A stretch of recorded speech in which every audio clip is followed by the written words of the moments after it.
Hey there. My last video was very optimistic and focused a lot about the situation in Ukraine and what the possible good scenarios are for Ukraine. And to just kind of balance it out a bit, I'm gonna talk in this video about the problems and challenges Ukraine is facing and what are some of the negative things we should be aware of coming in the near term. But I'm still gonna finish it up with some of the good news, so let's get on to it. So first things first, if we're going to be talking about if we're going to be talking about the negative scenarios, then we need to be talking about the finishing of formation of the so-called Third Army Corps in Russia. That's the drive for basically volunteers and fresh meat that Russia has been training and preparing to fight in Ukraine. As far as we know, they wanted to get 80,000 people to be able to fight in Ukraine. That is a lot of people. The little bit of a good news is that this is obviously was unreachable numbers, and Russians were able to get about 15,000 of people to start to sign up and be trained and prepared to be sent to Ukraine. And they're going to start to be sent to Ukraine in this coming week. It can take up to a month or even a couple of months. It's a lengthy process. But the point still stands that Russia has prepared new, fresh troops that are going to be coming to Ukraine. Obviously, 15,000 is not nearly enough to make a significant change in Ukraine. They will obviously not change the scale of this war in any significant way, but it still means that there is still some fresh meat for the Russian grinder, and they will still cause troubles for the Ukrainian troops. So this means that this war will go on. So we're seeing that it's going to take some more time to continue grinding down the Russian machine. Second thing that we should be aware of is that on the 23rd and 24th, oh wow, that's a very ugly two, and 24th of August, well, exactly on 24th to be precise, is the Ukrainian Independence Day. As Russians have been experiencing really bad time recently, and their military doesn't really have a chance to respond in a significant way and cause damage, and they don't have the forces to advance, the Russians will be trying to show something to the Russian people, because we know they do. That's what they are. Because for them, the political and the propaganda picture very much is dominant in their thinking. That's why, for example, they're making military strategic errors, such as sending troops to Kherson, right? Because for them, the political and the picture presentation essentially is more important. In the same sense, it's important for them also to kind of have this evil presentation that we're going to ruin your fun, if I can say so. So because Ukrainians are going to be celebrating their Independence Day, we should be expecting significant strikes, because missile strikes is the only thing that Russians can do by this point.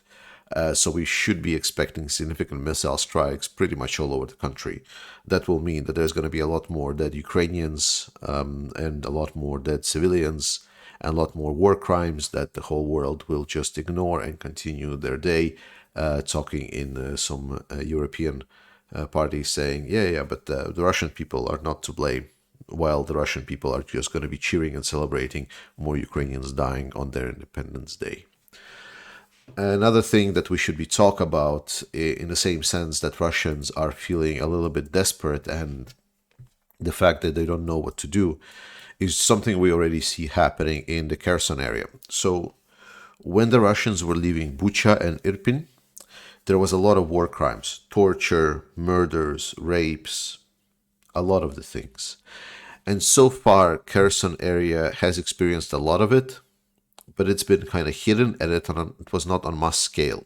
What we should expect is, as the Ukrainian forces continue pressuring the Russian forces on this side of the Dnieper River, the Russians will become more and more desperate, and they will start acting in that desperation onto the civilians. They're going to start blaming essentially civilians for their own incompetence, and we're going to start noticing the pattern of repeating murders, rapes, and other war crimes being produced en masse in the Kherson region. This is a common pattern, and it's already been happening, right? If you kind of follow the news that are happening in Kherson and so on, there's been more and more and more repressions, searches, detentions already happening right now. So that is the report, what people are seeing, and it's an increasing trajectory, and we will see that it's going to get even worse.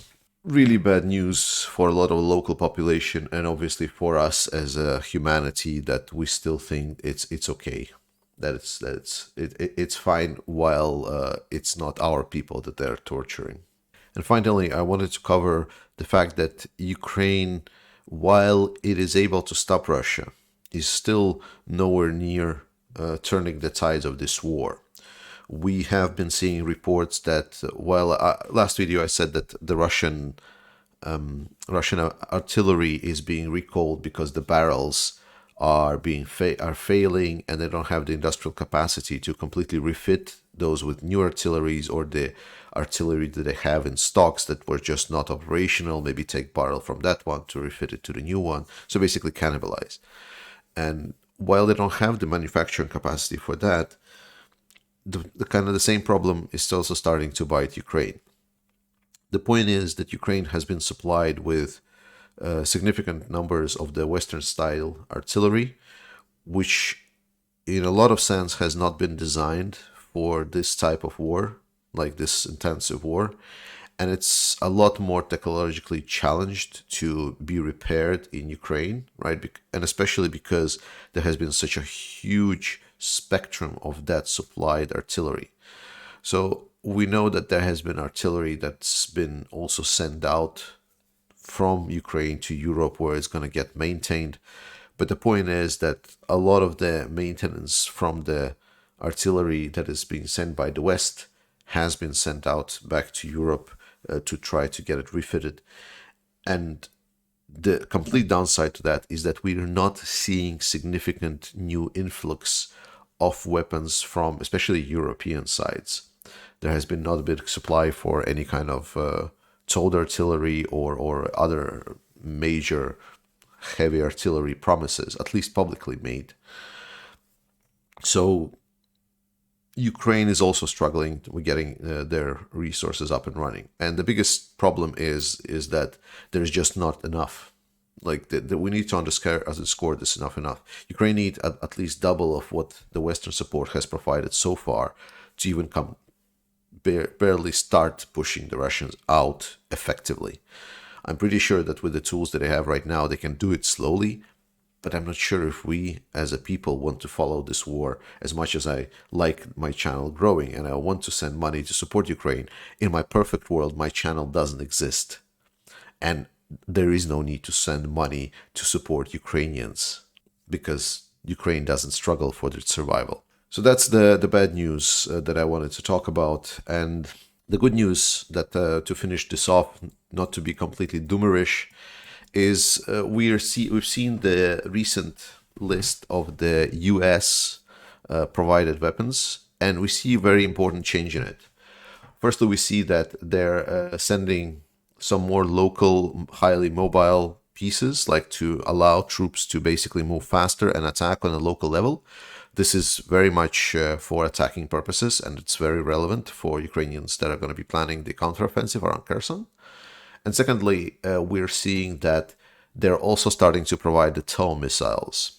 That is a big deal, because while javelins and other anti-tank missiles are good, they're also kind of very situational, kind of expensive, and there has not been a big stocks of those missiles in the US military.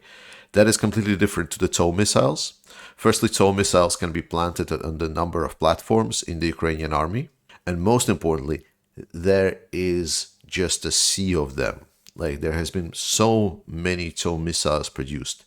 And while they're not as effective against the modern tanks, Russians are not really fighting with the modern tanks. A lot of their facilities are extremely old and from the Soviet times, which makes the TOW missiles extremely effective, as we saw a lot in Syrian campaign, for example.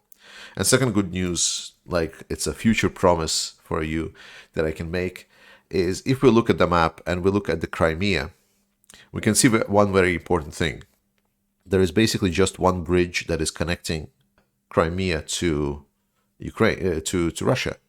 And what that means is if and when Ukraine basically comes to the border of Crimea, then, for example, it destroys the access to this bridge, you're going to see a very interesting pattern repeating.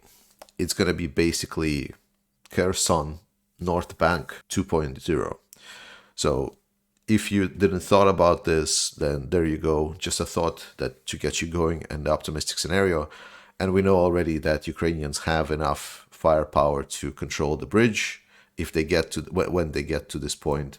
And then after that, they will just slowly and methodically capture the Crimea. So if Ukraine can capture the north of the Kherson, then we should expect that they also can capture Crimea.